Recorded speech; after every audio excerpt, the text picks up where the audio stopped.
তো গাইস, আসসালামু আলাইকুম। ভিডিও তো অনেক দেখেছেন, আজকে নয় একটু দাঁড়ান, এই ভিডিওটি একটু দেখে যান।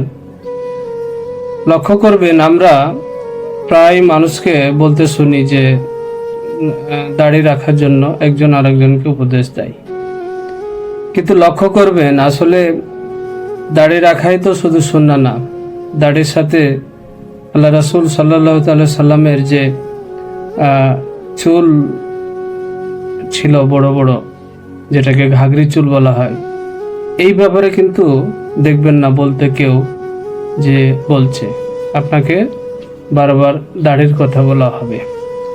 অথচ এই দাড়ির রাখার যে প্রকৃত সুন্নাহ, এটাও কিন্তু দেখবেন কেউ মানতে চায় না। কি করে? অনেকে দাড়ি দেখবেন যে নাভি বরাবর বা অনেক বড় হতে চলেছে, অথচ বুখারী শরীফের আপনার হাদিস মোতাবেক দাড়ি কিন্তু এত বড় রাখতে পারবেন না আপনি।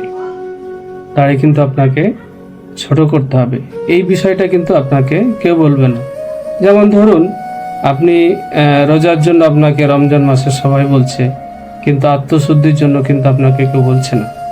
আসলে যে আত্মশুদ্ধি করতে হবে আমাদের, এই ছাড়া যে গতি নাই, এই ব্যাপারে কিন্তু আপনাকে কেউ বলবে না। আসুন সকলের যেন সঠিক বুঝ হয়।